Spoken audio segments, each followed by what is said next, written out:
Continue करते हैं अपना नेक्स्ट लेक्चर। तो वहाँ पे हमने ख़त्म किया था इलेक्ट्रॉन कंसंट्रेशन एन पे। अब हम शुरू करेंगे होल कंसंट्रेशन पी से। पूरा प्रोसेस लगभग सेम ही रहेगा। इलेक्ट्रॉन की बात कर रहे थे तो हम कंडक्शन बैंड की बात कर रहे थे, यहाँ पे हम वैलेंस बैंड की बात करेंगे होल कंसंट्रेशन के लिए, इसी में नहीं भी। सो होल कंसंट्रेशन क्या कहता है? Number of holes per unit volume in valence band. Holes कहाँ मौजूद होंगे? ऑब्वियस सी बात है, वैलेंस बैंड में। So we can calculate as P equal to, इस फॉर्मूले को हमने पहले भी लिख लिया था, तो माइनस इन्फिनिटी से ईवी, वो क्या था? ईसी से इन्फिनिटी। क्यों? क्योंकि ये यहाँ से लेके यहाँ तक आपको इंटीग्रेट करना है। मतलब आपने जो स्ट्रिप ली है वो कहीं आपने यहाँ ली है डीई विद की, डीई की, ओके। तो एनी डीई इनटू जो आपका प्रोबेबिलिटी है उससे मल्टीप्लाई करेंगे। तो होल का होना मतलब इलेक्ट्रॉन का ना होना, तो इलेक्ट्रॉन का होना एफ ई, इलेक्ट्रॉन का ना होना वन माइनस एफ ई, तो वन माइनस एफ ई से आपने मल्टीप्लाई कर दिया। तो ये आपका कुछ ऐसा बन गया, total number of holes per unit volume in valence band P is equal to minus infinity से E V any one minus F E D, equation number 1 को याद रखेंगे। फिर let us assume that Boltzmann approximation is valid, वही वाली चीज की E F minus E is greater than K T, और आई से 3 K T, then one minus F E is equal to ये। और इसका जो अप्रोक्सीमेशन जो हमने किया था आफ्टर सिंप्लीफिकेशन, ये कुछ ऐसा बनता है। यहाँ पे माइनस था, ये माइनस इंपॉर्टेंट है, तो आपका कुछ ये इस फॉर्म में आया, 1 upon E raise to minus E minus E F by K T. E raise to minus है तो ये ऊपर जाके हो जाएगा प्लस, और इसको हमने वहाँ पे डिस्कस भी किया था कि ये प्लस होता है और वो माइनस होता है। तो 1 minus F is E raise to E minus E F by K T, simple. Equation number 2। अब इक्वेशन 1 है, 2 निकाली हमने, 1 माइनस एफ ई निकाला, अब हमें क्या निकालना है? एनी 1 माइनस एफ ई, ये इक्वेशन 2, ये इक्वेशन 3, और इन दोनों को इसमें रख देना है, ओके। तो नाउ डेंसिटी ऑफ स्टेट्स, ये बहुत पीछे के लेक्चर से आते हैं तो वापस इन valence band N E, valence band के लिए एम जो है आपका रिप्लेस हो गया एम पी से। तो सेम चीज हमने इलेक्ट्रॉन में करी थी, भाई यहाँ है। इसको सिंप्लीफाई करेंगे तो हमें इक्वेशन नंबर 3 कुछ ऐसा मिलेगा, ये इस फॉर्म में मिलेगा। हम क्या कर रहे हैं? एच की जगह एच क्यूब रख दे रहे हैं, एच की जगह सॉरी एच बार की जगह एच बाई 2 पाई रख दे रहे हैं। तो 2 पाई यहाँ पे एडजस्ट हो गया, बाकी एच बार एच क्यूब आपको ऐसे दिख रहा है। तो ये हमारा एन ई निकल के आया। फिर वही चीज़ जो हमने पीछे करी है इलेक्ट्रॉन कंसंट्रेशन के लिए, कि फ्रॉम इक्वेशन 1 2 एंड 3, इसको हम 3 में रख रहे हैं, ठीक है। पुट 1 2 एंड 3, इसको हमने यहाँ रखा, ये पूरा इक्वेशन आया बड़ा सा, आखिरी में डी ई। हमने फिर क्या हुआ? इसको सिंप्लीफाई किया, ओके। इसको हमने ई माइनस ई एफ को E minus E V plus E V minus E F किया, इस तरीके से प्लस और माइनस ई वी हमने कर दिया। इसको अलग अलग लिखा, हमें केवल ई वाला टर्म रखना है, क्योंकि हम जो इंटीग्रेशन करेंगे कैपिटल ई के रेस्पेक्ट में करेंगे। ये एक कांस्टेंट है, इसको बाहर निकाल सकते हैं, तो मैं ये ले लेता हूँ, इसको बाहर निकाल सकते हो। तो ये लगभग आपका कांस्टेंट निकला बाहर। फिर आपका ये भी निकल आएगा बाहर, इसको भी हमने बाहर निकाला, ये हमने बाहर निकाला, ओके। ये बचा, इक्वेशन 4 बची। अब इसको आपको इंटीग्रेट करना है। फिर हमने वही चीज़ करी, उसको हमने x सब्सिट्यूट किया था, इसको ये जो हमारा था यहाँ पे हमने इसको y सब्सिट्यूट किया है, और सॉल्व करने के बाद, सारे सब्सिट्यूशन करने के बाद, री रिटर्न करने के बाद, फिर एक जो टर्म होता था गामा फंक्शन, वो भी याद होगा, तो वो आता है। मतलब ये देखो, डेरिवेशन तो गेट में कोई तुम्हें करना नहीं है, डेरिवेशन से कोई मतलब नहीं है, एंड रिजल्ट है, हाँ, लेकिन आया कैसे वो समझ में आना चाहिए लगभग। बाकी ये बीच बीच में स्लाइड रुकी, आप पॉज करके देख सकते हैं, नोट से देख सकते हैं। ये डेरिवेशन है, gamma function root pi by 2 होता है, इसकी वैल्यू तो कम से कम याद ही हो गई होगी, रूट पाई बाई 2, तो इससे मल्टीप्लाई किया, तो फाइनल हमारा जो एंड रिजल्ट आया वो कुछ ऐसा आया। और उससे भी हमको मतलब नहीं है, हमको मतलब है केवल इससे,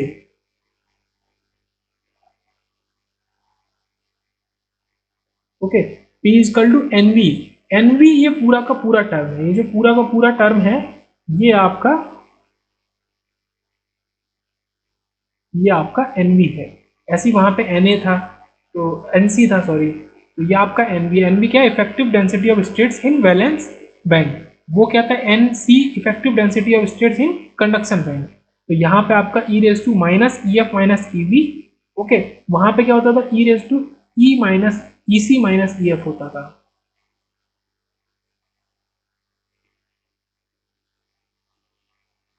हाँ, ये रहा आपका इसी माइनस ये, हाँ, माइनस का होता था, तो ये है। तो ये E raise to minus by K T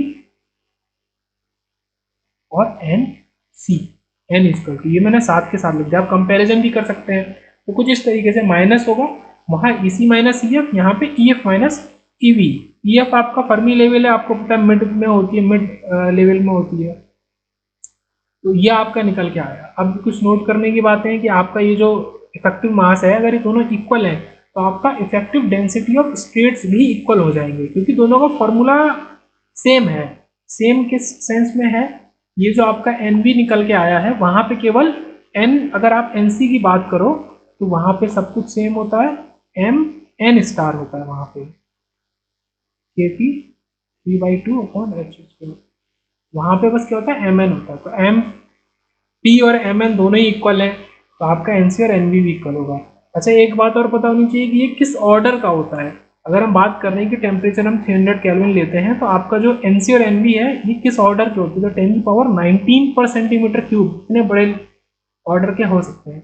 अभी हमने किसी पर्टिकुलर उसकी बात नहीं करी है, अभी हमने कॉमन बात करी है। अब हम बात करेंगे इंट्रिंसिक सेमीकंडक्टर के लिए, एंड देन हम बात करेंगे एक्सट्रिंसिक के लिए। तो इंट्रिंसिक सेमीकंडक्टर से शुरू करते हैं। इंट्रिंसिक सेमीकंडक्टर क्या कहता है, in an intrinsic semiconductor N equal to P equal to N I. ठीक है, एक कंसंट्रेशन है इंट्रिंसिक कैरियर कंसंट्रेशन, तो एन और पी का मतलब इलेक्ट्रॉन और होल का उसी के बराबर होता है।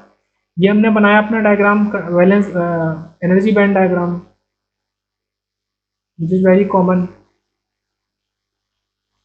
We can write N I square equal to N I into N P, या फिर हम ये भी लिख सकते हैं यहाँ पे N I square equal to N into P. क्यों, एन आई स्क्वायर क्या है, एन आई और एन, एक एन आई को हमने पी से रिप्लेस किया, एक को एन से, एन इंटू पी। ये निकल के आया हमारा फॉर्मूला, ये भी काफी इंपॉर्टेंट और बेसिक सा फॉर्मूला है। So N I square equal to N और पी की हमने सॉल्व किया है, N C N V E raise to minus ये, तो इसमें ई सी और ई एफ का हमने कैंसिल करके हमारा जो रिलेशन आया वो हमारा ई सी और ई वी के बीच में आया, और ई वी माइनस ई सी हमको पता है क्या होता है, ईजी होता है। तो इससे हमारा ये निकल का है in the term of easy, easy के टर्म में निकला है, इसको कर लेंगे easy minus easy by 2 K T. ठीक है, N I equal to root, ये रूट आ गया, ये इंपॉर्टेंट चीजें याद रखेंगे, एन सी एन बी और E raise to minus easy by 2 K T. ये एन आई स्क्वायर था इसीलिए यहाँ पे रूट और यहाँ पे ये 2 आया है। ओके, तो root N C N V E raise to minus easy by 2 K T, N आई को निकालना है, और ईजी क्या है, ई सी और ई वी के टर्म्स में है, यहाँ पे ई एफ का कोई काम नहीं है। ओके, और ये तो हमने लिखा ही कि वी हैव, ये तो जस्ट अभी ऊपर ही सॉल्व किया था। ये हमारा रिलेशन निकल के आया एन आई के लिए, इंट्रिंसिक सेमीकंडक्टर के लिए, और ये हमारा दोनों होल इलेक्ट्रॉन दोनों के लिए है। तो N C equal to where, ये चीजें भी लिख दो, where N C equal to this, N B equal to this. अब ईजी भी एक अलग वैल्यू होती है ईजी की, जो कि इंपॉर्टेंट है, याद रखना। ईजी इजकल टू होता है easy not minus beta T, putting these values in. अब इन वैल्यूज को अगर हम और मतलब इस एक्सप्रेशन को कंप्लीटली सिंप्लीफाई करें तो कैसे होगा, तो छोटे एक्सप्रेशन को फिर से बड़ा बनाते हैं, ये सारी वैल्यूज इक्वेशन 3 में हम रखते हैं।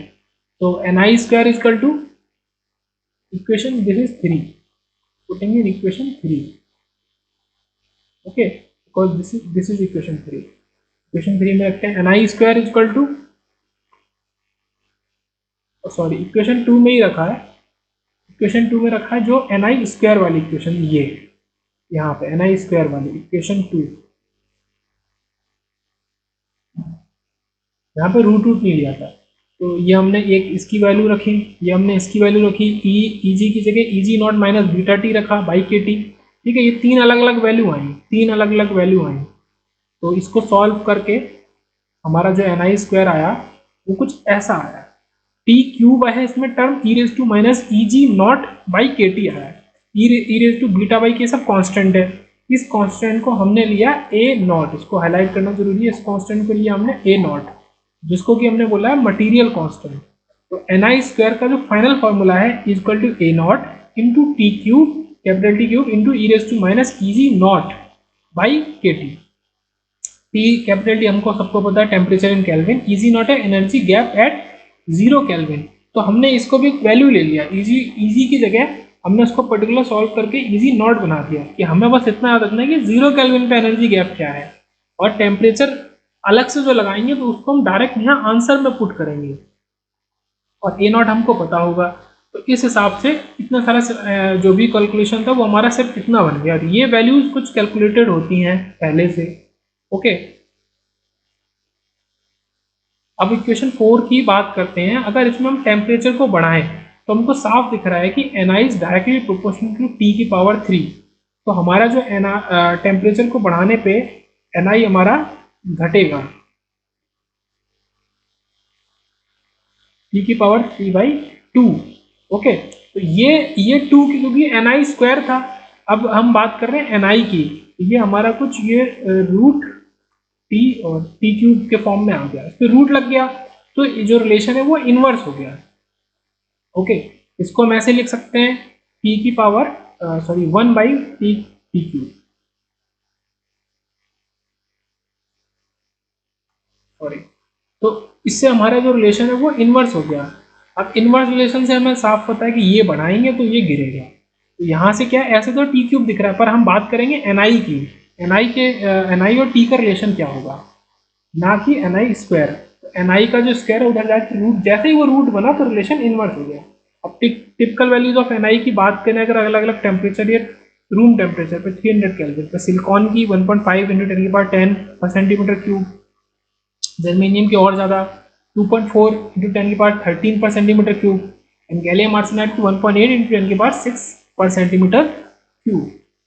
तो यहाँ पे हमारा ये खत्म हुआ टॉपिक। इसके बाद हम बात करते हैं एक पर्टिकुलर क्वेश्चन की, वो क्या कह रहा है उसको देखते हैं ना। Particular semiconductor material the effective DOS is given by, NC दिया है हमें, एनवी दिया है। Okay, in the form of NC naught, NV naught और T/300 के फॉर्म में, where NC naught and NV naught are constants independent of temperature, experimentally determined intrinsic array concentration are found to be. ठीक है, ये जो expression है, ये NC naught and NV naught independent of temperature है। Depend कौन कर रहा है टेम्परेचर पे, एनसी और एनवी, ना कि NC naught and NV naught. तो हमको एनआई की वैल्यू दी है, उसके बाद at T equal to 200 kelvin. तो ये हमें एनआई की वैल्यू दी है इस टेम्परेचर पे, और टेम्परेचर 400 केल्विन पे तो ये वैल्यू कुछ ये बन जाएगी। तो दो डिफरेंट वैल्यूज दी है एनआई की, ये टेम्परेचर इस पे, ये टेम्परेचर इस पे। ओके, तो determine the product NC naught and NV naught and the band gap EG. तो हमको एनसी नॉट एनवी नॉट का प्रोडक्ट निकालना है और हमको बैंड गैप ईजी भी निकालना है। तो देखते हैं इसको कैसे करेंगे, और अज्यूम कर लेना है कि ईजी कांस्टेंट है टेम्परेचर रेंज पे। तो हमने जो जस्ट अभी इस फॉर्मूला सॉल्व किया है उसकी मदद से इसको निकालेंगे। तो NI square equal to NC NV E raise to minus EG के बाई के टी। ये तो फॉर्मूला सिंपल है, याद हो सकता है। एनसी एनवी को रिप्लेस कर देंगे उनकी गिवन वैल्यूज से। तो NC naught NV not T/300 cube, वहां पे क्या था 3/2। तो 3/2 के दो टर्म जब मल्टीप्लाई होंगे तो रूट रूट कैंसिल हो गया, स्क्वायर होके सेम एक टर्म बचेगा। तो T/300 cube into E Y minus easy by K T, this equation 1। अब एट इसी इक्वेशन 1 में, ये इक्वेशन 1 है मेन इंपॉर्टेंट, हम इसको दो बार लगाएंगे, इक्वेशन 2 में लगाएंगे और इक्वेशन 3 में लगाएंगे। तो एक बार 200 केल्विन टेम्परेचर लेंगे, एक बार 400। 200 केल्विन लिया, जो वैल्यूज दी हैं वो लगाया, ये वैल्यूज लगाई हमने, ये वैल्यूज लगाई, टेम्परेचर की वैल्यू लगाई, जो जो वैल्यूज जरूरी थी। ये T/300 था, तो ये 200/300 था, मैंने उसको सॉल्व पहले कर दिया। ये 400/300 है। ओके, तो वो 0 0 कट जाएगा। ये इजी बाई के, ये 200 400 ये सब रखा। अब इक्वेशन 2 और इक्वेशन 3 को डिवाइड करके, इक्वेशन 2 डिवाइडेड बाई इक्वेशन 3, हमको क्या मिलेगा। पहले हम एनसी एनवी नॉट को एलिमिनेट करके इजी निकालेंगे। तो यहाँ पे केवल एक हमारा कांस्टेंट आया, वो है इजी, सॉरी वेरिएबल मतलब आया, अननोन आया इजी, और के तो बोल्ट्जमैन कांस्टेंट है। तो इसकी मदद से सॉल्व करके हमें पूरा इजी की हमें इजी की वैल्यू पता चली। अब ये कह रहा है कि यहाँ पे आप के की जो वैल्यू है, के की वैल्यू आप रख लो ये। तो उसके बाद इससे जो निकल के आया, इजी की वैल्यू हमारी है 1.316 इलेक्ट्रॉन वोल्ट। पहले इजी की वैल्यू निकल के आई, हमने क्या किया, ईसी नॉट ईवी नॉट को एलिमिनेट कर दिया, केवल एक अननोन बचा इजी, बाकी सबकी वैल्यूज हमें पता थी। अब उसी ईजी की वैल्यू को आप किसी भी में भी, या तो 2 या तो 3, किसी में भी आप अप्लाई कर दो। हमको निकालना क्या है, हमको एनसी नॉट या एनवी नॉट नहीं निकालना है, हमको उनका प्रोडक्ट निकालना है, वो दोनों एक ही टर्म है। ओके, तो किसी में भी आप अप्लाई कर दो। हमने अप्लाई किया यहाँ पे क्वेश्चन 2 में अप्लाई किया, तो ये हमारा एन आई स्क्वायर, ये N C naught N V naught का प्रोडक्ट, और ये बाकी वैल्यूज ईजी की वैल्यू हमने यहाँ पे लगा दी 1.16। तो N C naught N V naught के अलावा सब कुछ उधर ले गए, N C naught N V naught का प्रोडक्ट आपका आया। तो क्या था, एक ही फॉर्मूले को यूज किया है, केवल एक ही फॉर्मूले को यूज किया। कौन सा फॉर्मूला यूज किया है, N I square equal to N C N V E raise to minus E G by K T. के हमें पता है, टी गिवन था, ई जी पहले निकाला, एन सी एन वी हमें नहीं पता थे, वो इस फॉर्म में गिवन थे, तो सारी चीज सॉल्व हो गई। एक बार क्वेश्चन में और दिखा देता हूँ।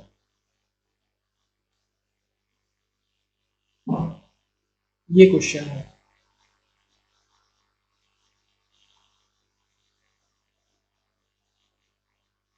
ये सॉल्यूशन है। आगे ये बाकी सॉल्यूशन। अब आते हैं अपना इंट्रिंसिक फर्मी लेवल के कॉन्सेप्ट पे। ई एफ हमने पढ़ा, ई सी पढ़ा, ई वी पढ़ा, ई जी पढ़ा, कैपिटल ई सिंपल पढ़ा, सब पढ़ा। अब आते हैं ई आई या ई एफ आई के कॉन्सेप्ट पे। ये क्या होता है, position of Fermi level in an intrinsic semiconductor. Fermi level तो आपको पता था कि ये ई वी है, ये ई सी है, इसके बीच में आ रहा है, ये आपका आया कहीं। ओके, ये अब इंट्रिंसिक सेमीकंडक्टर में कहाँ आएगा वो हमें पता करना है। ई आई भी लिखते हैं और ई एफ आई भी लिखते हैं, तो कंफ्यूज नहीं होना। Intrinsic Fermi energy level has special importance. We have N P N is equal to P equal to N I, ये हमें पता है। उसके आगे चलते हैं। एन इजकल टू पूरा पूरा एक्सप्रेशन उसका लिख लिया, ठीक है। पी इजकल टू उसका एक्सप्रेशन लिख लिया। अब हम यहीं पे अगर रिप्लेस कर दें ई एफ को, किससे रिप्लेस कर रहे हैं मैं दिखा देता हूँ। ये आपका ई एफ है, इसको आपने रिप्लेस किया ये ई आई से, तो as E F equal to यही फॉर इंट्रिंसिक सेमीकंडक्टर, तो यही फॉर्मूले इंट्रिंसिक सेमीकंडक्टर के लिए हो गए। एन इक्वल टू पी है, क्योंकि एन इक्वल टू पी है, सो इनको इक्वल रख लिया हमने दोनों को, ठीक है, इनको इक्वल रख लिया। तो इससे हमें N B by N C निकल के आया रेशियो। तो N B by N C ऐसा करके आया, taking L N both sides, हमने लॉग लिया। L N E raise to L N E क्या हो जाएगा, सीधे से एलिमिनेट हो जाएगा, तो ये ऐसे बाहर ये पावर में आ जाएगा, एल एन ई हो जाएगा 1, तो ये हो जाएगा 1। तो ये हमारा सॉल्व होने के बाद 2 E I minus E C plus E B by K T L N N C N B. तो ई आई हमें निकालना है, या ई आई या ई एफ आई। तो ई आई निकालने के लिए हमारा कुछ ऐसा है, ई सी बाई ई वी बाई 2, ये तो हमें पता है, ये तो हमारा मतलब ये जो नॉर्मल केस है उसके लिए होता ही है कि इन दोनों का mid, mid of E C and E V. लेकिन ये इंट्रिंसिक की बात कर रहे हैं, थोड़ा सा ये टर्म और आया, तो ऐसे इसको याद करेंगे कि मिड वाला term E C plus E V by 2 plus K T L N N V N C by 2। तो वी हैव एन बी और एन बी, तो हमें पता ही है एन बी एन सी की पर्टिकुलर जो वैल्यूज होती हैं M P star M N star में। अच्छा, इनको भी रख देते हैं, तो M B by N C हमारा कुछ ऐसा आया, M B N B by N C, क्योंकि हमें चाहिए ही क्या था, N B by N C ratio चाहिए था। अब बाकी चीज़ें तो सब कट जाएंगी क्योंकि यही डिफरेंट है। तो M N star by M P star by M N star ये बाई 2 ही बचा। तो एक फार्मूला ये है और एक फार्मूला फार्मूला 2 ये है।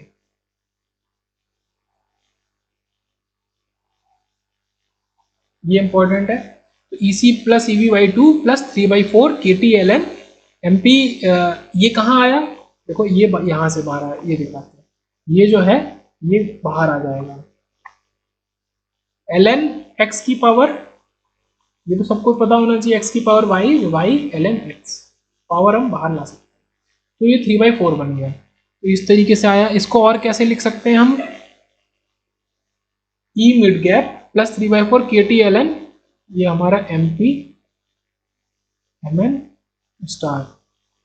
ओके, ये इक्वेशन 3 इस फॉर्म में भी लिख सकते हैं, ई मिड गैप लिख के। और ये तो पता ही, इसी plus V by 2 E mid gap, बार बार यही बात कर रहे हैं। अब इसमें कुछ फॉर्मूले में एनालिसिस करते हैं। If M P star is equal to M N star, तो हमारा सेकंड वाला टर्म गायब हो जाएगा। क्यों? एल एन वन क्या होता है? जीरो। ये क्या बन जाएगा? L N one. ये बन जाएगा एल एन वन, और एल एन वन होता है जीरो। तो हमारा सेकंड वाला टर्म गायब। मतलब अगर इफेक्टिव मास दोनों का इक्वल है होल इलेक्ट्रॉन का, उस केस में हमारा केवल जो सिंपल है कि हमारा ई आई एकदम बीच में लाई कर जाएगा, E C plus E B by two कर दो, आंसर आ गया। तो वैसा होता है E mid gap. Okay, if मतलब industry Fermi level lies midway of band gap, band gap के बिल्कुल मिडवे में लाई करता है, बट नॉर्मली नहीं करता क्योंकि M P star M N star की इक्वल नहीं होता है। अब ये एनालिसिस बहुत इंपॉर्टेंट है। If M P star is greater than M N star, greater और लेसर, एम पी स्टार अगर बड़ा है, मतलब क्या होल वाला बड़ा है, तो ई आई जो होगा वो मिड गैप, जो आपका मिड गैप वैल्यू है उसके थोड़ा ऊपर होगा। ओके, मतलब ईसी की तरफ होगा। इसमें बोल सकते हैं नियर ईसी। ओके, और इसमें बोल सकते हैं नियर ईवी, मतलब अपोजिट है।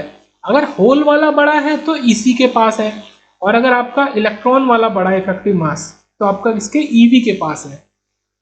ओके, और फ्री इलेक्ट्रॉन कहाँ होते हैं? कंडक्शन बैंड में। और होल्स कहाँ होते हैं? वैलेंस बैंड में। तो E I is a below mid gap value, या फिर ईवी के पास होगा। ऐसा मैं क्यों कह रहा हूँ वो भी समझ में आ ही रहा होगा। ये ईसी है, ये ईवी है, ये आपका मिड है। नॉर्मल केस में तो ये आपका ई आई है, पर ये जो नियर ईसी कह रहा है मतलब ऊपर है, मतलब मिड के ऊपर है ऐसा। और ये इसमें सेकंड वाले, ये फर्स्ट केस है, ये सेकंड केस है। ये समझ में आ ही गया होगा, तो इसको देख लेंगे बार बार। In gallium arsenide, EI is more displaced from mid gap value as compared to germanium and silicon. अच्छा, इससे ये बताना चाह रहे हैं कि जर्मेनियम सिलिकॉन में इतना डिस्प्लेस नहीं होता है, ठीक है, नॉट सो डिस्प्लेस।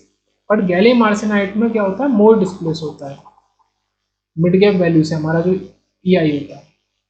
क्वेश्चन लेते हैं। In a semiconductor the effective masses for electron and holes are respectively given as mn star and mp star. Okay, where, और ये किसके मल्टीप्लाई में है? ये एम नॉट के मल्टीप्लाई में दिए हैं। Where M not is the rest mass of an electron. Okay, temperature दिया हमें 400 kelvin. The position of the intrinsic Fermi level with respect to centre of band gap, मतलब ये एकदम एग्जैक्ट नहीं पूछ रहा है, ये सेंटर ऑफ बैंड गैप से कितना ऊपर या कितना नीचे है वो हमसे पूछ रहा है। तो क्वेश्चन सिंपल है। मतलब इस तरह के क्वेश्चन बहुत बहुत बहुत आते हैं गेट में, कॉमन है। हमको ये वैल्यू को सॉल्व नहीं करना है, हमको ईसी भी पता ही नहीं है, हमको मिड गैप के जो बाद वाला टर्म है इस टर्म से बताना है। अगर ये माइनस होगा ये चीज़, और कितना होगा, और प्लस होगा कितना होगा, तो उससे हमें पता चल जाएगा। तो हमने वही चीज़ करी है, सॉल्व किया है। E I equal to E mid gap plus 3/4 KT ln M P star upon M N star. E mid gap को एज इट इज लिखा रहने दिया। ये 3/4 के आपका अभी डालेंगे, 400 आपका टेम्परेचर लगाया, और इसको हमने लगाया ये 0.7 अपॉन 1.21, और ये हमारा हो गया माइनस।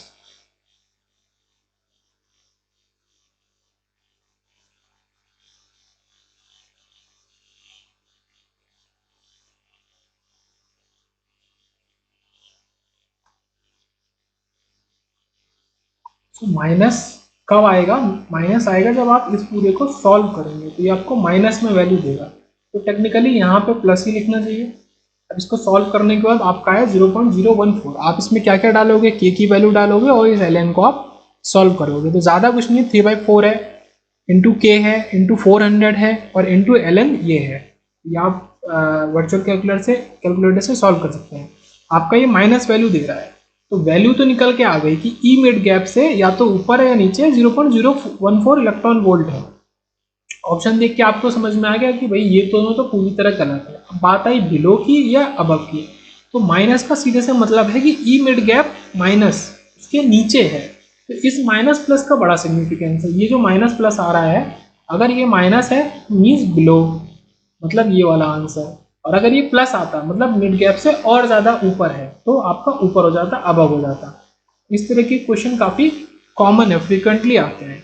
अब आते हैं लेक्चर के लास्ट में एक्सट्रिंसिक सेमीकंडक्टर के लिए हम देखते हैं क्या क्या, यही पूरा ई एफ, ई आई, ई वी, ई सी, ये सारी चीज़ें कैसे होती हैं। We can shift the Fermi level position that effectively change electron and hole concentration, this is called doping. तो हमने यहाँ पे डोपिंग करी है, हमने तो खुद ही कंसंट्रेशन को बदल दिया है, ओके, इलेक्ट्रॉन और होल के, तभी तो एक्सट्रिंसिक सेमीकंडक्टर बोला है। So a new Fermi energy level EF can be obtain with EF being different from EI। तो यहाँ पे तो हमारा EF का चेंज होना मतलब है ही, EF भी डिफरेंट है तो बदलेगी ही बदलेगी हमारा EF। ओके, तो दो तरीके से बदल सकती है, N type and P type के लिए। एन टाइप में क्या है, डोनर ऐड के रिवाइज कर लेते हैं एक बार। We want to increase electron concentration in conduction band.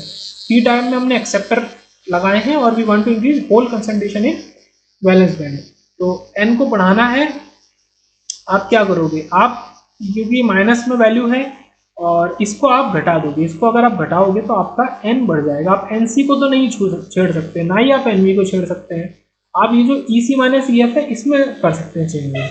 तो अगर EC माइनस EF घट गया तो आपका एन बढ़ गया। ऐसे ही यहाँ पे अगर आपका EF माइनस EV, क्योंकि ये माइनस में है, मेन जो अंदर आ रहा है वो बाहर वाले माइनस से है, इस माइनस से, अगर इस माइनस की वजह से ये घटेगा तो ही आपका N या P की वैल्यू बढ़ेगी। ओके, तो आपका ये घटा तो P बढ़ा, दोनों केस में वही चीज है, बस उल्टा होता है, यहाँ EC माइनस EF है, वहां EF माइनस EV होता है। तो Fermi level moves closer to the conduction band, ठीक है। तो EC माइनस EV को आपको घटाना है, मतलब इनके डिफरेंस को घटाना है, मतलब EF आपका EC के थोड़ा पास आया, मूव्स क्लोजर। यही एक कंक्लूजन यही तो है ना, जब उनके डिफरेंस को घटाना है, मतलब उनको इसको EC माइनस EF को घटाना है, मतलब ECF और पास लेके आए। और इसमें भी वही चीज हुई कि Fermi level moves closer to the valence band. तो दोनों केस में वही चीज होगी, आप फर्मी लेवल को और ज्यादा पास भेजोगे, उसमें कंडक्शन बैंड के और इसमें वैलेंस बैंड के। इसको डायग्राम से टेक्निकली भी समझते हैं अभी, और देख लेते हैं। Equation 1 is applicable when only if Boltzmann approximation is valid. ये हमने सॉल्व ही तब करी जब हमने बोल्ट्जमैन अप्रोक्सीमेशन को लगाया है, E minus EF is greater then 3 kT। If for electron minimum energy जो हम निकाल रहे हैं तो वो हमारा कुछ ये आएगी, इलेक्ट्रॉन के लिए हमारा for electron minimum energy EF is less then EC minus 3 kT होनी चाहिए इस रिलेशन से। ओके, सिमिलरली यहाँ पे भी EF माइनस E, वहां पे उल्टा है, यहाँ EC माइनस EF है,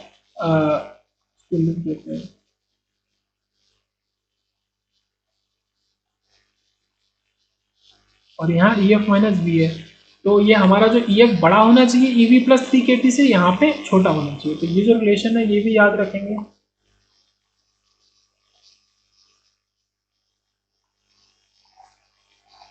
और होल या इलेक्ट्रॉन की मिनिमम एनर्जी के लिए, ओके, ये बहुत इंपॉर्टेंट है। यहाँ से अब डायग्राम से समझते हैं दोनों अलग केस को लेके। आपका EC EV है, ये EC है, EV है और EI है। ओके, तो आपका जो नॉर्मल EI से और ऊपर जाएगा, आपका जो फर्मी लेवल न्यू होगा वो न्यू वाला ये फर्मी लेवल है, तो मूव क्लोजर टू EC, और यहाँ पे move Fermi level moves closer to EV। Okay, तो नॉर्मल मिड गैप से और काफी ऊपर चला जाएगा। तो Fermi level for N type semiconductor can lie in this range, आपका इस रेंज में लाई करेगा, मैक्सिमम यहाँ तक जा सकता है, ठीक है। EI से ऊपर होगा और EC से नीचे होगा, EC से थोड़ा नीचे होगा। तो मिनिमम एनर्जी फॉर होल क्या है कि इतना होना चाहिए, मतलब इससे ज़्यादा ऊपर नहीं जा सकता। और यहाँ क्या है, ऐसा है होल के लिए, ये इलेक्ट्रॉन की बात थी, इलेक्ट्रॉन की मिनिमम एनर्जी के लिए, और ये होल की मिनिमम एनर्जी होल आपका इससे नीचे नहीं जा सकता, इससे ऊपर ही रहेगा, इसमें इसके नीचे रहेगा, इस रेंज में रहेगा। तो वही वाली बात करिए, Fermi level for P type semiconductor can lie in this range. Fermi level एक ही होगा ना, EI एक है, यहाँ पे जो न्यू फर्मी लेवल आया वो एक ही है। मतलब अगर एन टाइप की बात कर रहे हैं, मतलब इलेक्ट्रॉन मेजोरिटी कैरियर है, तो EC वाला केस लेंगे, और अगर पी टाइप की बात कर रहे हैं, होल्स माइनॉरिटी मेजोरिटी कैरियर है, तो फिर ये नीचे की तरफ लेंगे। तो इसको देखते हैं, such semiconductor where Fermi level lies in this range zone are known as non degenerate semiconductor, N type semiconductor. Similarly non degenerate P type semiconductor, जहां में इस रेंज में लाई करता है। If doping is very large, Fermi level we move closer to EC in N type and closer to EV in P type. अगर हम doping को और ज्यादा कर देते हैं, मतलब डीजेनरेट सेमीकंडक्टर और नॉन डीजेनरेट का मेन यही डिफरेंस था, डीजेनरेट हाई डोपिंग के लिए, काफ़ी ज़्यादा डोपिंग के लिए, और नॉन डिजेनरेट नॉर्मल और एवरेज डोपिंग के लिए।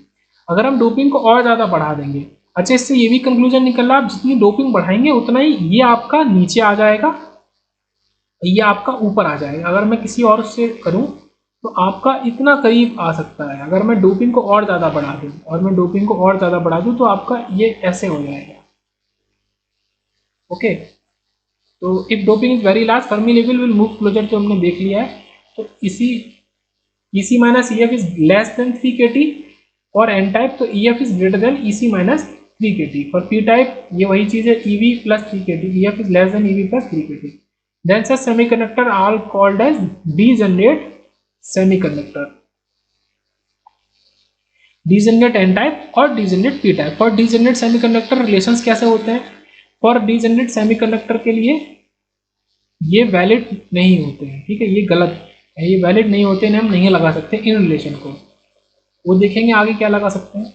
अब आते हैं electron and hole concentration in extrinsic semiconductor. तो पहला केस हमने लिया है एन टाइप के लिए। एन टाइप के लिए लिया है तो एकदम से क्लियर होगा, आपका फर्मी लेवल जो होगा न्यू वाला वो आपका एन टाइप में ऊपर होगा EC के पास, और ये तो रेफरेंस के लिए लिखा है मिड गैप वाला EI। ओके, और केवल एक ही होगा, ऐसा नहीं नीचे भी हो जाएगा, Fermi level of intrinsic semiconductor. अब सॉल्व करते हैं, V F N is equal to N C E raise to minus EC minus EF by KT। हम इसमें क्या करेंगे, EC को सप्लाई करें, EI को सप्लाई करेंगे, plus minus, plus EI minus EI, इसको दो अलग वैल्यूज में काटेंगे। तो NC और ये जो एक कांस्टेंट वैल्यू आई जिसमें कि हमारा EF नहीं है, हम ऑपरेशन EF पे कर रहे हैं, तो EF माइनस EI तो ये बच गया, तो इसको हम पूरा का पूरा कांस्टेंट मान लेंगे Ni, ये हमारा कांस्टेंट है।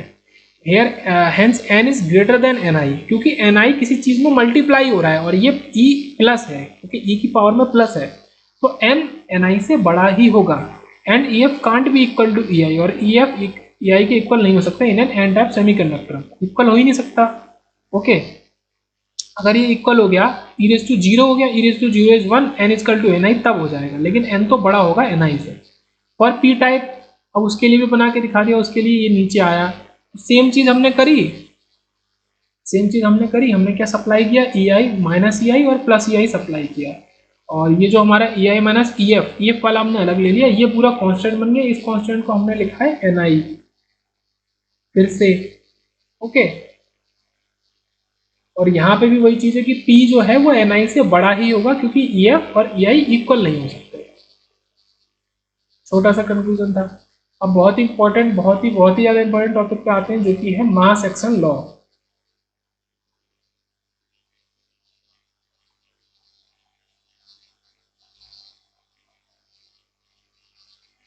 ठीक है, under thermal equilibrium constant temperature की बात करें, थर्मल इक्विलिब्रियम मतलब टेम्परेचर कांस्टेंट है, late us assume the product of N and P। तो N और P जो हमने देखा उनका प्रोडक्ट कुछ ऐसा अज्यूम करते हैं, NP को हम अज्यूम करते हैं ऐसा, NC ये वाला टर्म, NB ये वाला टर्म, NC NB को एक साथ लाते हैं, और जब इनको हम करेंगे तो आपका EF और EF कट जाएगा, तो केवल ये बचेगा, ये हम देख भी चुके हैं, NP is equal to NC into NB E raise to minus EG by KT, और इसी को हम NP is equal to NI square, इसी को हम मास एक्शन लॉ कहते हैं। Hence in a non-degenerate semiconductor at thermal equilibrium, product of the electron and hole concentration is constant। और अगर हम बात करें तो हमने जो Ni लिया था, Ni क्या था, Ni कुछ यही चीज थी, एक में Nc का टर्म था और एक में Nb का टर्म था, ये आपका Ni था ना, ये इसी को हम मान लेते हैं कि हमने यहाँ पे साथ में रख दिया है, साथ में रखने के बाद वो कुछ ऐसा ही बनेगा, यही बन जाएगा ये इस तरीके का, तो उसमें EI था वो कैंसिल हो जाएगा, तो EC EB बचेगा, उसी को हमने इजी लिख दिया है। तो ये टर्म अपने आप में N, यहाँ तो हमने NP लिया ही है, यहाँ पे ये Ni के इक्वल है ये term,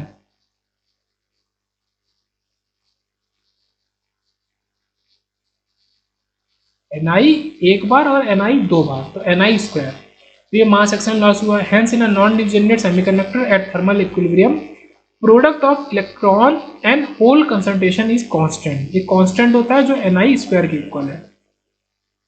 It is important to keep in mind that above relationship equation 1 was derived using Boltzmann approximation. तो इंपॉर्टेंट चीज है कि ये इक्वेशन बोल्ट्जमैन अप्रोक्सीमेशन का यूज करके ही आई है.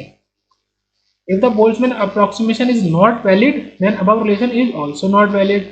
Therefore, this law can't be valid for degenerate semiconductor. अच्छा, degenerate semiconductor में हम नहीं लगा सकते हैं Boltzmann approximation, इसीलिए ये law can't be valid है degenerate semiconductors के लिए, जो कि हमने ऊपर लिखा भी था कि ये इक्वेशन वैलिड नहीं है वहाँ पे. This fact can be explained with the help of band gap narrowing effect. अब एक नया टर्म आया बढ़िया सा, बैंड गैप नैरोइंग इफेक्ट. इसको देखेंगे ये क्या होता है. बैंड गैप नैरोइंग इफेक्ट क्या कहता है. Let us consider N type semiconductor. एक हम एन टाइप का लेते हैं. एन टाइप कॉमन है ज़्यादा क्योंकि मोबिलिटी इलेक्ट्रॉन की ज़्यादा होती है होल से. तो एन टाइप में हमने देखा कि ईसी ईबी है, और ये हमने जो अलग से डोपिंग करी है ये डोनर ईडी है, डोनर का लेवल. ईडी बोलो या ईएफ बोलो, यहाँ वाले ईएफ को हमने ईडी मान लिया जो कि कंडक्शन बैंड के पास है. If the doping level is moderate such as in non degenerate semiconductor, then donors introduce discrete energy levels. ठीक है, डोनर जो हमने अलग से डाले हैं वो डिस्क्रीट एनर्जी लेवल इंट्रोड्यूस करेंगे, जिनको कि हम क्या बोलेंगे, donor energy level below CB. Due to less concentration, donor atoms can be considered far apart, and hence we can expect that they don't interact with each other. क्योंकि कम concentration की बात करिए, सारा खेल यहीं पे है. डोनर का कंसंट्रेशन कम है क्योंकि हमने मॉडरेट डोपिंग करी है, तो वो एक दूसरे से नहीं इंटरेक्ट करेंगे क्योंकि इतना स्पेस है. अगर हम डोपिंग को बढ़ा दें तो क्या होगा, वो एक दूसरे से इंटरेक्ट करना शुरू कर देंगे. If doping level is very high such as in degenerate semiconductors, the donor atoms come closer to each other. Now interaction among donor atoms cannot be neglected. So due to interaction among the donor atoms, the donor energy level split into a narrow energy band as shown in figure. अब उनके interaction की वजह से ये हमारा जो ED था, पहले एक लाइन से हम इसको ड्रॉ कर रहे थे. इतना समझने वाली बात है, मेन चीज. ठीक है, फिर से मैं बोलता हूँ क्या बता रहा हूँ. मैं बता रहा हूँ band gap narrowing effect. Band gap मतलब नैरोइंग इफेक्ट क्या है कि जो बैंड गैप के अंदर हमारा जो ईएफ लेवल होता था, एन टाइप में उसको ईडी बोलेंगे और पी टाइप में उसको ईए बोलेंगे. ईडी मतलब डोनर की वजह से, ईए मतलब एक्सेप्टर की वजह से. तो ईडी जो होता है वो सिंगल लाइन से डिनोट कर सकते हैं. बहुत ज़्यादा ऐसे नहीं होता कि बहुत ज़्यादा एनर्जी लेवल्स है. क्यों? क्योंकि हमने डोपिंग कम करी है, डोपिंग मॉडरेट करी है, तो उसकी वजह से एक दूसरे से इंटरेक्ट नहीं कर रहे हैं जो भी हमारे एटम्स अलग से आए, इलेक्ट्रॉन आए. पर अगर हम डोपिंग बहुत ज़्यादा कर दें तो जो इंटरेक्शन है उसको हम नेग्लेक्ट नहीं कर सकते, और उस इंटरेक्शन की वजह से ये जो ईडी होता है ये बढ़ जाता है बहुत सारे डिस्क्रीट लेवल्स में. ओके, इसको मैं वापस ही कर, हाँ, ये बढ़ जाता है बहुत सारे डिस्क्रीट लेवल्स में. As a result effective band gap becomes, ये इफेक्टिव बैंड गैप जो ईजी है आपका वो ईजी डैश बन जाता है, EG minus delta E. Delta E क्या है? डेल्टा ई आपका ये है. तो ये जो पूरा का पूरा आपका ईजी पड़ा है, ईजी से अगर आप इस ईजी से आप ये डेल्टा ई घटा तो आपको क्या मिलेगा? ईजी डैश मिलेगा. तो आपका इस तरीके से हो जाता है. तो आपका जो बैंड गैप बचा वो केवल इतना ही बचा. So N P equal to N C N V E raise to, अब हमारा जो जहां भी ईजी था वो ईजी डैश से रिप्लेस हो जाएगा, या फिर ईजी माइनस डेल्टा ई से. तो इस तरह के डीजनरेट वाले क्वेश्चंस में हम ये लगाते हैं. और यहाँ पे जो हमारा मास एक्शन लॉ होता है उसमें E raise to delta E by K T अलग से टर्म और आ जाता है फॉर डीजनरेटली डोप सेमीकंडक्टर. और ये above equation proves that mass action law is valid और इसके लिए भी इस तरीके से और डीजनरेट के लिए. अब above equation proves that mass action law NP equal to NI square is not valid for degenerate semiconductor. तो ये क्या बता रहा है कि जो ये वाला मास एक्शन लॉ था NP equal to NI square only, वो डीजनरेट के लिए वैलिड नहीं है. लास्ट टॉपिक पे बात कर लेते हैं, कंपेंसेटेड सेमीकंडक्टर. ये क्या कह रहा है? A compensated semiconductor is one which contains both donor and acceptor type impurities. एक compensated semiconductor वो होता है जो both करता है, contain both donor and acceptor. Okay, contain both donor and acceptor type impurities in the same region, एक ही reason में. मतलब उसमें आपको Nd भी मिलेगा और Na की एनर्जी स्टेट भी मिलेगी. Let us assume that, ठीक है, Na सबको पता है, Nd, N और P. Also assume that complete ionization of donors and acceptors has taken place, पूरा का पूरा आयनाइजेशन हो चुका है। Each donor has given one ionization से क्या मतलब है कि हर डोनर ने एक इलेक्ट्रॉन दे दिया है and it become a positive, whereas each acceptor has taken an electron, और वो नेगेटिव आयन बन गया एक इलेक्ट्रॉन लेने के बाद। ओके, अगर हम बात करें इसी चीज में, मतलब एक हमने नॉर्मल इंट्रिंसिक सेमीकंडक्टर में Na दोनों घुसा दिए, ठीक है। अब हमें बात करनी है कि वो किस तरीके का सेमीकंडक्टर होगा। हमने डोपिंग करी है, हमने इलेक्ट्रॉन वाले भी डाले हैं, होल वाले भी डाले हैं, तो वो पी टाइप होगा, एन टाइप होगा। ये डिपेंड करेगा इसके ऊपर कि आपका ए बड़ा है या आपका डी बड़ा है। ओके, अगर आपका ए बड़ा है मतलब ज्यादा एक्सेप्टर्स आपने डाले हैं तो आपका पी टाइप कंपेंसेटेड, उसका नाम लेकिन होगा कंपेंसेटेड पी टाइप, ये याद रखेंगे, उसके नाम में कंपेंसेटेड आएगा। और अगर आपने डी एन डी बड़ा रखा है मतलब आपने डोनर ज्यादा डाले हैं तो आपका वो कंपेंसेटेड एन टाइप बन जाएगा। If N is equal to N D, अगर आपने बराबर अमाउंट में डोपिंग करी है तो completely compensated semiconductor with intrinsic semiconductor like properties, आपने डोपिंग बराबर करी। अब सारा आयनाइजेशन होने के बाद जितने पॉजिटिव वाले आयंस बचे उतने ही नेगेटिव वाले बचे, दोनों कंबाइन हो गए, फिर तो बचा ही क्या, वो इंट्रिंसिक की प्रॉपर्टी शो करेगा, ठीक है। Overall semiconductor is electrically neutral, ठीक है। ओवरऑल सेमीकंडक्टर हमेशा इलेक्ट्रिकली न्यूट्रल होता ही होता है। क्यों? क्योंकि होल कब जनरेट हुआ, जब एक इलेक्ट्रॉन अपनी जगह से चला गया। पर हर एक होल के लिए एक इलेक्ट्रॉन, मतलब हर एक इलेक्ट्रॉन के लिए एक होल जनरेट हुआ, तो नंबर तो बराबर ही रहेगा ना। तो total positive charge is equal to total negative charge, ये यूनिवर्सल लॉ है, कह सकते हैं, ये हमेशा वैलिड है। तो P plus N D is equal to N plus N A. P plus N D हमारा डोनर वाला है और N प्लस एन ए हमारा एक्सेप्टर वाला है। एक्सेप्टर क्या कर रहा है, माइनस चार्ज के संग हो जाता है, और एन डी प्लस चार्ज के संग हो जाता है, इसलिए उसको P के संग रखा है। तो P plus N D is equal to N plus N A. अगर हम देखें तो ये अपोजिट है एक तरीके से। क्यों? आपका डोनर क्या है, डोनर एन टाइप के लिए होता है तो वो एन के संग होना चाहिए, लेकिन नेम चार्ज की बात कर रहे हैं। डोनर अपने आप में इलेक्ट्रॉन डोनेट कर देता है, डोनेट करने के बाद वो पॉजिटिव बन गया, इसलिए उसको P प्लस एन डी रखा और N equal to N A रखा।